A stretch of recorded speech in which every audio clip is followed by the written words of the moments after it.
Good morning, goeiemorgen, and to our Caetanian friends away.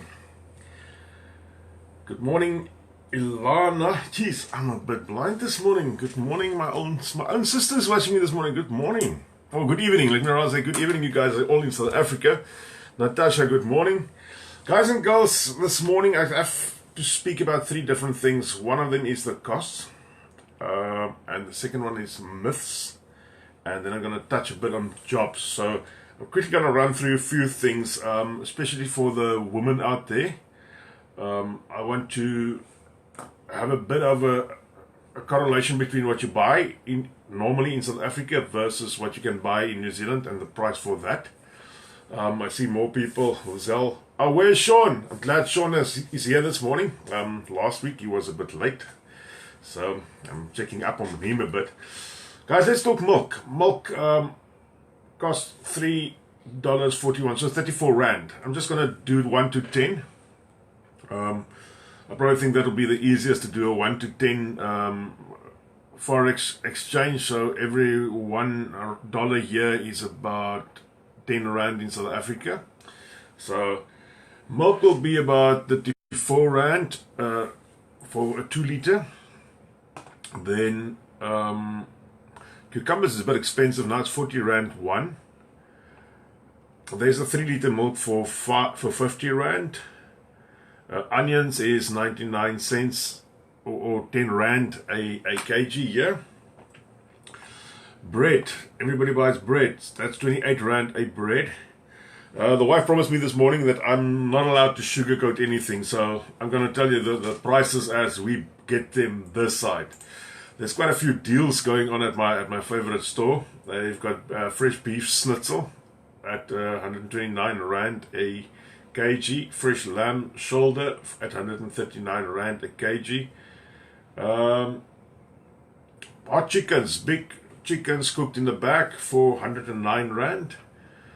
That's some of the deals. I'm not going to go through all the deals, otherwise probably they'll offer me some type of contract and I can advertise for them. So let's see something else. Spaghetti in the tin, 12 Rand a tin. Chopped tomatoes, 7 Rand 50 in a tin. Let's quickly go back to tomatoes. Tomatoes at certain time of the year goes up to about 200 Rand a kg. Now in New Zealand you must buy what is in season, except if you've got a lot of money that you can buy any time of the year. So we buy what is in season at that specific season. So if tomatoes is in the low season and it's cheap, we buy a lot of tomatoes. And if we need tomatoes in the high season while it's more expensive, we just buy a tin of tomatoes at 75 cents in New Zealand. 75 cents in New Zealand is not a lot of money. Packets of chips, the Simba type of chips, it's called Bluebird here. It's not too bad. 2 packs for 30 Rand. I'm going back to the 30 Rand. What is the beans? 12 Rand 50 a tin of beans. Coffee can differ all over, and coffee is not always that nice. I've moved over to having my own, what can I say, to making my own coffee at home. I don't like drinking the normal freeze-dried coffee here, so that is something you've got to get used to. Some people love it. Other people don't like it, like me, but it's just one of those things. So, on the other hand, tuna, tuna, the little tins of tuna, 18 Rand 98 tin. You sometimes get a big discount if you buy a lot of them. So, that is out there. Have a look at your discounts always when you buy here. Just got to keep the time as well. Now, the other thing, and I think Sean would want me to name it here, especially the wine section. You get South African wines in New Zealand. You mostly pay about $15 or 150 Rand a bottle for South African wines here. So all your Nederburgs and those type of wines you do get. I actually took a picture the other day of a lot of Nederburg wines. I was quite surprised about the large amount of Nederburg wines that there was. Let's go to a 12 pack of Carlsberg lager beer. Will cost you 180 Rand. Here's nice white wine for 100 Rand. There's 55 Shiraz for 100 Rand. There's a lot of different wines from all over. Here's even a wine for the cheapies for $6 with 60 Rand a bottle. Not bad at all. There's a private bin Shiraz for $7.70. Yeah, that's in the wine thing. Heineken, you all get Heineken there in South Africa as well. For 12 Heinekens will cost you 264 rand. Let's say 265 rand for 12 Heinekens. As you can see, I'm reading off a screen on the one side. I can't remember all these prices. So, and let's go to the mummy side. I don't really know what you buy for toddlers these days. Goodness me, there's a lot of stuff here. All right, mums, I'll put this link up so you can go and look and see what you buy for toddlers. I don't know, it's gonna be crazy. All right, let's go to the mix. Coca-Cola, or 1.5 liter, you get 2 for 55 rand. Spring water, bottled water, 8 rand for a 1.5 liter, which is quite cheap. Here's some coffees. This is for it's a small tin, so I'm not going to waste your time there. Sprite is 2 for 55 rand. The same with LMP, which is a local drink. It's quite nice. Your 2.25 liter Coke, you get for 37 rand. Got a question here from Lisa Ken. How much are Marlboro wines? I have seen Marlboro wines, but I don't know what they cost, to be quite frank. Sean, I was expecting that question from you. What types of brandy is here? Guys, the full range of South African brandies is available in New Zealand. So that is good news. I know half of you is already packing your bags now at this good news. They cost roughly about $50 or 500 rand a bottle. My son, I see they buy, what is this, Coffee for Premium, the premium one, which is quite expensive. They also cost $50 here or 500 rand a bottle. Now, $50 is a bit in the steeper side, but at the end of the day, it's not that, it's not over expensive. It is expensive, it's not over expensive. I've got to watch out for sugarcoating. My wife promised me a klap in the kop today if I sugarcoat anything, so I'm not going to go there. As then in any other country, we've got stuff like Pepsi Cola, soft drink, 1.5 liter, costing 18 rand. Milo, energy food drink, for 310 grams. I don't know how big the Milo is in South Africa. I know the tins, this looks more like a bag, for 39 rand. Red Bull, where's Sean? Red Bull for the vodka, per Red Bull, 28 rand. So that's for that little tin, 28 bucks. Could never get used to that taste. Guys, that is food prices in a nutshell. I know I haven't touched a lot of food prices there. Yeah, sure, that's still a bargain. At $50 a bottle, it's still a bargain. Let's talk about salaries. The average salary in New Zealand. That is the average salary. And you can think what the average salary is in South Africa. I haven't got that stats in front of me, but the average salary in New Zealand is between 490,000 rand and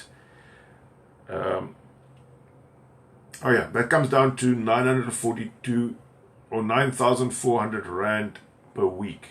Okay, let's get back to this. The average salary in New Zealand is above 49,000 or 490,000 rand, and that comes down to 9,400 rand per week. They do pay per week in New Zealand. A lot of places pay per week. Some places pay fortnightly. You very seldom will get a place that pay you per month.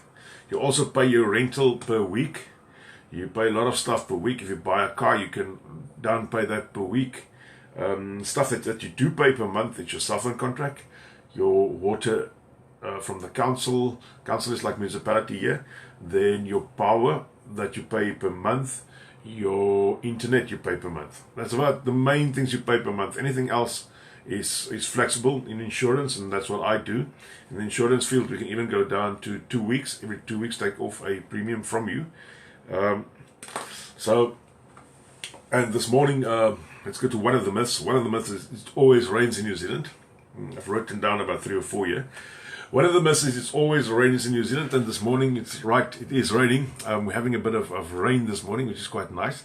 But it's a warm 14 degrees outside here in Welcome Bay. That's roughly the salary wise. I want to give you some ideas. If you earn $1,000 a week, you will get $820 a week in your pocket. Okay, get this in your mind. If you're earning 10,000 Rand a week, which is possible, it's about the norm, then you will have 8,200 Rand per week in your pocket. Okay. Felix Fourie asks, how do you budget with a weekly kind of pay? Felix, it's something to get used to. I'm being quite frank. I struggled for the first 3 months just to get used to that. And now it's normal. I mean, it's so normal these days to just be out there and talk about weekly payments or weekly budgeting and that type of things, that it's abnormal to think you must wait a whole month before you get money. The nice thing about a weekly pay as well is you have money every week. It's not like other people earning an income and getting paid once a week, and then after all your debt is settled, you've got very little money for the rest of the 30 days of that month. So I don't know what the current average salary in South Africa is, but I doubt if it's nearly 500,000 Rand. In New Zealand, it's 490,000 Rand. Let's talk about cars. If you come to New Zealand and you are on a budget, if you have got a lot of money, you can buy anything. If you are on a budget, you can get a very decent car. And I'm saying a very, very decent rust-free car with low mileage from anything between 40,000 Rand to 80,000 Rand. 80,000 Rand is even on the high end of the scale. The middle class income in New Zealand, and most of you guys out in South Africa that's coming this side, is middle class. Now, middle class is just above bankrupt and below being rich, if that makes sense to you. If you are falling in that category, then you're middle class. If you're middle class, you will earn anything between 630,000 Rand and 1.7 million Rand per year. That is middle class in New Zealand. It's not, that is the middle class, and that is a very survivable salary from 630,000 Rand. Let's quickly go back to cars. Cars in New Zealand get sold on a few things. One of the things that they get sold on is a platform called Trade Me. They you can go and have a look at any cars that you want to, so go and look at that. Trade Me, I think it's .co.nz if I'm right. You got to register for that platform, and then that will give you quite a wide option of a lot of stuff to buy in New Zealand. Then you can also go to your local dealer if you are a Toyota fan, and then you can go to the local Toyota. There is Toyota, there's Ford, Holden, all these type of cars easier. Mostly cars that the guys buy is your Japanese imports. That is your second-hand cars. As soon as a car has reached a certain age in Japan or a certain amount of kilometers, it gets sold off, and it normally ends up somewhere in New Zealand or one of the other countries that import these cars. These cars are on average in a very good quality. We've already bought, I think, 4 of these cars while we're in New Zealand, and cars is quite cheap. Those cars are cheap. You get expensive ones on them as well, but on average those cars run below 100,000 Rand, and you'll get a very, very decent car. You can buy an SUV, probably but older model like a 2005, 2004, or even up to 2007 SUV for below 100,000 Rand, and then these cars will have about 40 or 50,000 kilometers on. Now, 40 or 50,000 kilometers in New Zealand is not a lot. We travel at speeds between 80 and sometimes we reach 100 kilometers an hour here. We've got in my area, which is Bay of Plenty, we've got 2 roads that is 110. There's very short areas. The one road leads out of Bay of Plenty into Hamilton, that's 110, and the other one is to Whakatane, and that is at 110. But it's very short spaces. The rest of the roads are 80 kilometers, 90 kilometers, sometimes 100. Let's go to another myth that they say food is expensive. As I've just read to you some of the prices here, some of the foods are expensive. If you buy in season, you are going to pay a heck of a lot of money.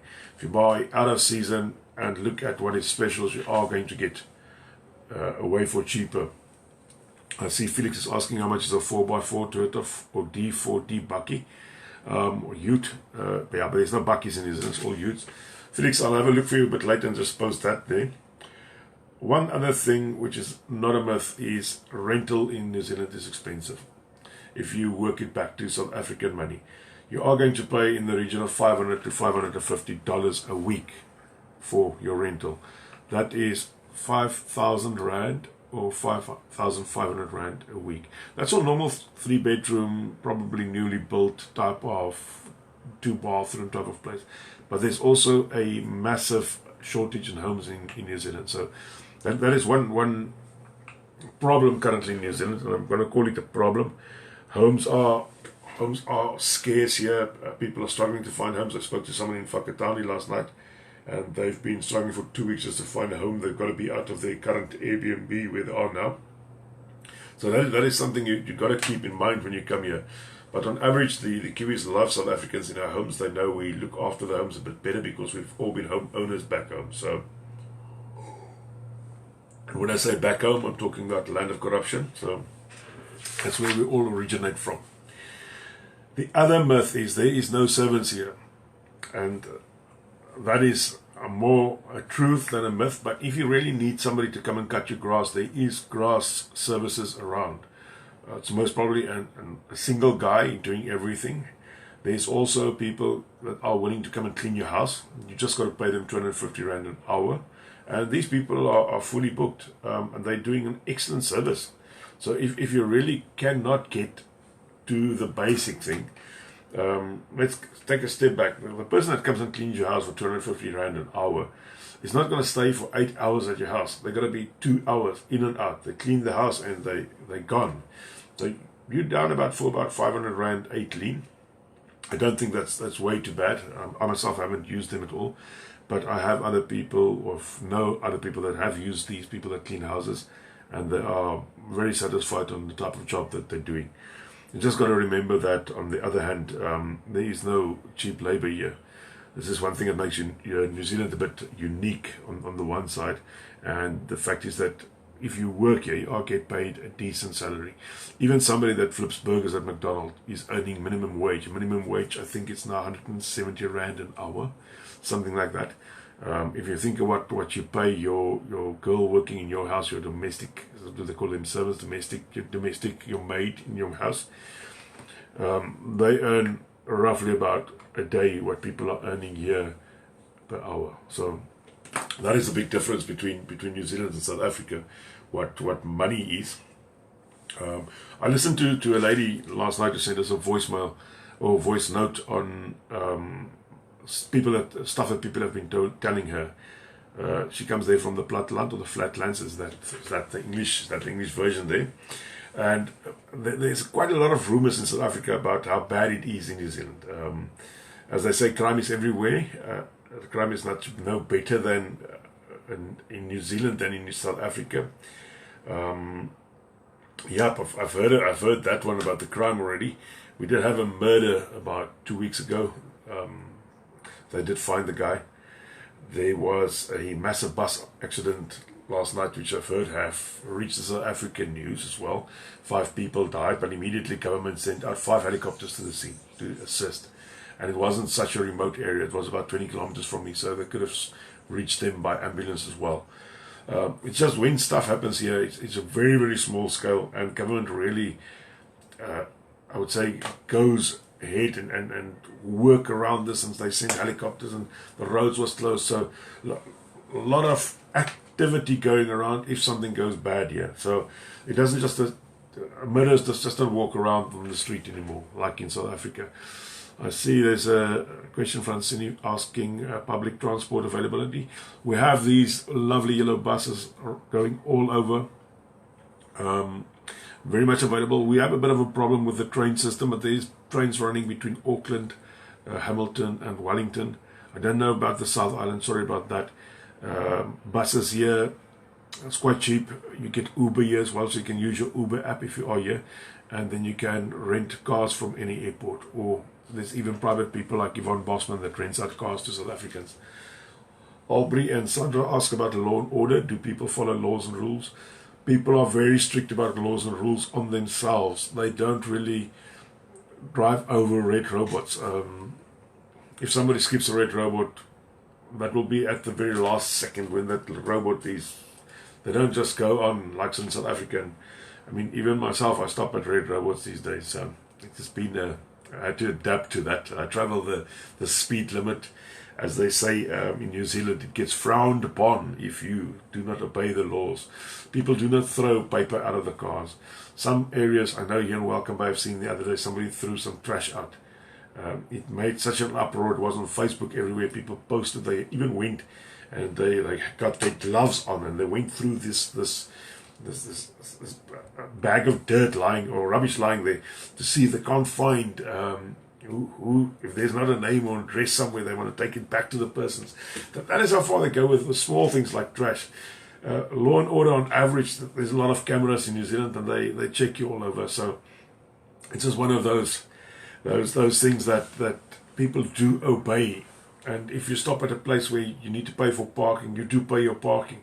It's actually quite easy. You get apps on your phone that helps you pay your parking. If we go past the toll roads doesn't have people asking for money. They've got a camera on top, and it takes a picture of your vehicle, and you get sent the toll by post if you do not pay it up front. But once you receive it in the post, it's about $4 more, so 40 Rand more.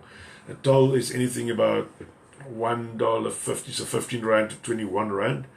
And that ties very much in with the petrol price. The petrol price at current is about $2 to $2.20, so about 20 Rand to 22 Rand a litre. Petrol is not regulated as in South Africa. As you've got to understand as well. It's not regulated, so wherever you go, petrol prices will differ. You get an app called Gas Spy on your phone, and you just type in and it sees where you are, and it shows you the cheapest place. And if you do have a favorite place like a Mobil or Shell or Gull or wherever you want to throw in, you've got to pay whatever they do ask at that time. So there's no petrol price do go up. They don't go up that often.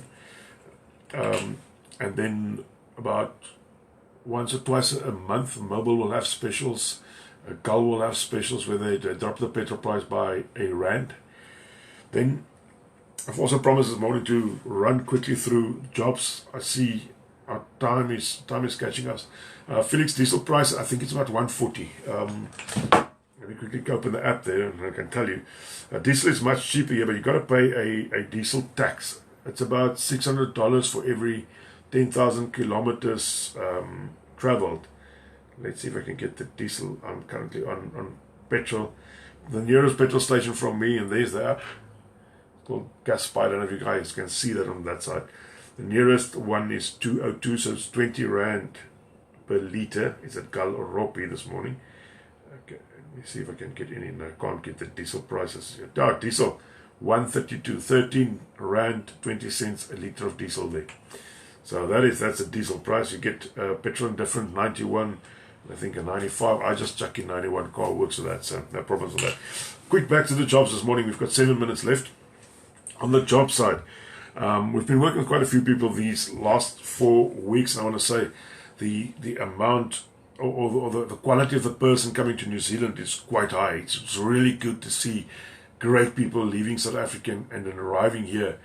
People that will, for the future, mean a lot to New Zealand. The job types that we have seen have been filled this past weeks. We have had one in sales, which is not a lot. There was about 2 or 3 in farming, 1 or 2 in carpentry, and a few jobs in the medical field. But there's still a few jobs available in New Zealand. I know I always say the gates are closing, but there is still jobs going out there, and we've heard about a few people that have been laid off as well the last 2 weeks, unexpected laid off. But these are in the construction area, and construction is really going ahead in New Zealand. It is slowing down a bit, but it will always be jobs in construction, as they are so far behind with the houses here. But I think the Tauranga will probably have a bit of a problem for the future. We're running out of buildable land or available land, let me put it that way. But council do have a plan, but it's a bit of a longer term plan, so we're looking at about a 3-year plan before there will be enough land available again to building. So expect that when you come down to Bay of Plenty, that probably land is not that available, and house prices will be going up for the next future, and probably rentals as well. But eventually it will settle down. So let's see. Sean is asking the question, Jan, can we ask that anybody who's in New Zealand and knows about available vacancies? Yes, guys, please. If you know about any jobs that we can put a suffer in, you don't need to send me a PM. You can just drop it on the page. I love it. We've seen quite a few jobs coming through from people since we asked last, And then last week we had this very emotional video where my wife was in. I've heard that Kleenex was sold out in the South Island from that video. So on the other side is Lee Adams asking about IT. I reckon it's IT jobs. That IT jobs, depending on what you do, there's certain IT jobs that we just can't get people to fill those positions, and then there's other jobs that is in high demand, and that will be quickly filled. So keep in mind, the better you are with your job and the more experience you have, it's not about the amount of degrees you have in New Zealand, except if you need degrees for that specific job. Like a doctor who has got experience only is probably not trustworthy and he needs a degree, so keep that in mind. But a very good carpenter who's got 15 years of experience in carpentry probably doesn't have a degree in carpentry, but will be in the same position as the doctor who's got the degree. Just keep that in mind, guys. And then one last thing, accredited employers, see if you can get yourself an accredited employer. It just makes life so much easier. The future looks like they're going to ask anybody who wants to employ a person from out of New Zealand must be accredited. So that is going to be the going forward, but that hasn't been released yet, so we're waiting for that figures. Vanita will get back to me as soon as we have more info on that, and we'll do another half an hour talk with her as well when we have the new things from Immigration New Zealand. There's a lot of things that we reckon is going to happen, but it hasn't happened yet. So until then, let's keep up with this. Then I've got, I'm struggling to pronounce your name, Shaninka. Okay, sorry if I got that wrong. Asking about teacher jobs. There is still about another, if I've got it right, about another 500 odd teacher jobs. But it also is a bit difficult to get into the teaching side of business here. It takes about 3 to 4 months, I would reckon, for somebody to get fully accredited and have all their paperwork ready. So, but there is still teacher jobs available. Some of the older South African teachers who are here, they reckon they don't want to teach in New Zealand, but most of them that I've spoken to as well, they haven't been teaching in South Africa the last few years. So, bit of a difference there.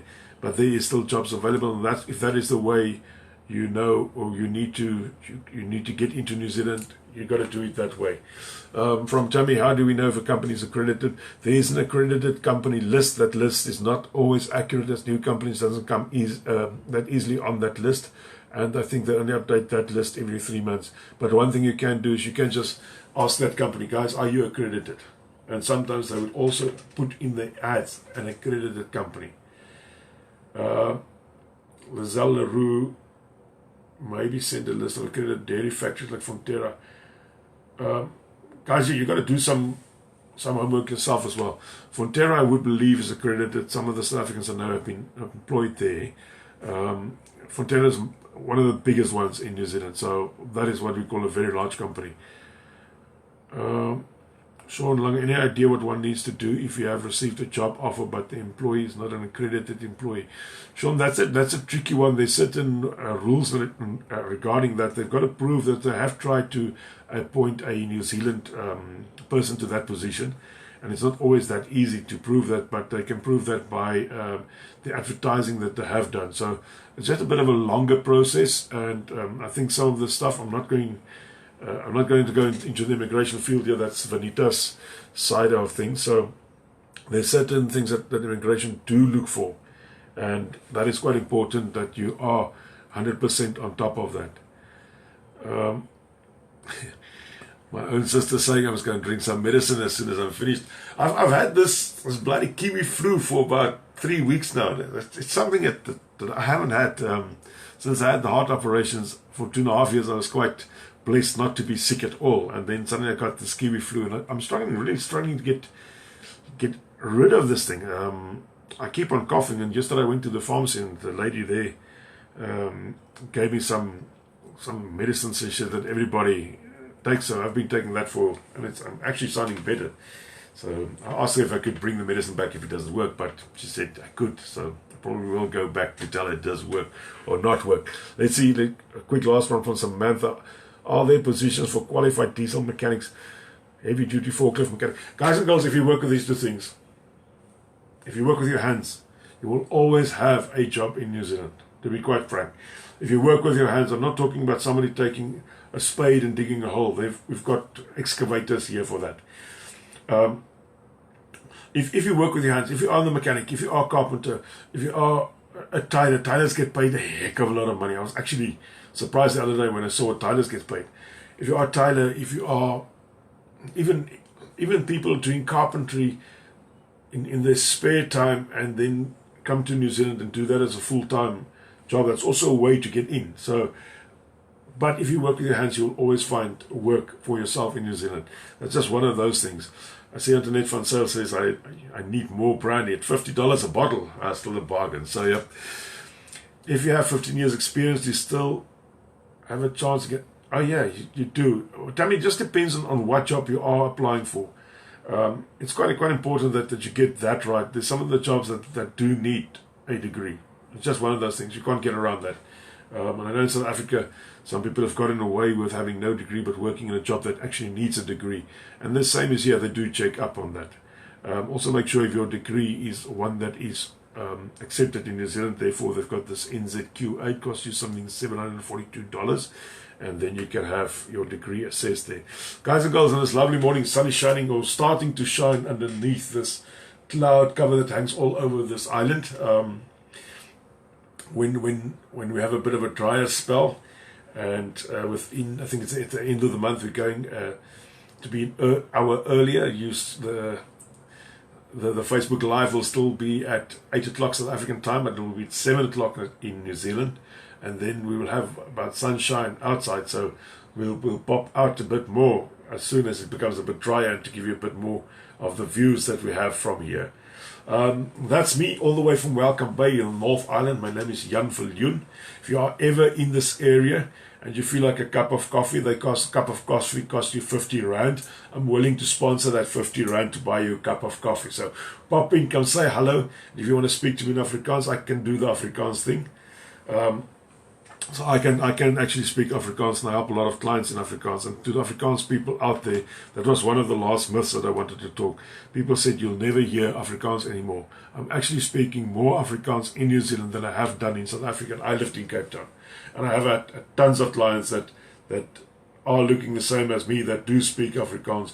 But in New Zealand, we've got much more people speaking Afrikaans than I've ever worked with in South Africa. So myself, I'm a financial advisor. So I sell life insurance, disability, dreaded disease, and I help people with their wills. As soon as you reach New Zealand, you need a new will. And one of our perks that we give our new clients is a free will. Your South African will still works for your South African assets, but whatever you have in New Zealand, you need a New Zealand will for that as well, and as well as to tell the government what will happen with your kids if anything would happen to you, because South Africans do die here as well, not at the rate in South Africa, but accidents do happen from time to time. We've had one or two unfortunate accidents here as well. So guys, that's me, Viljoen, all the way from Welcome Bay. Time to love you and leave you until next week, the same time. See you there.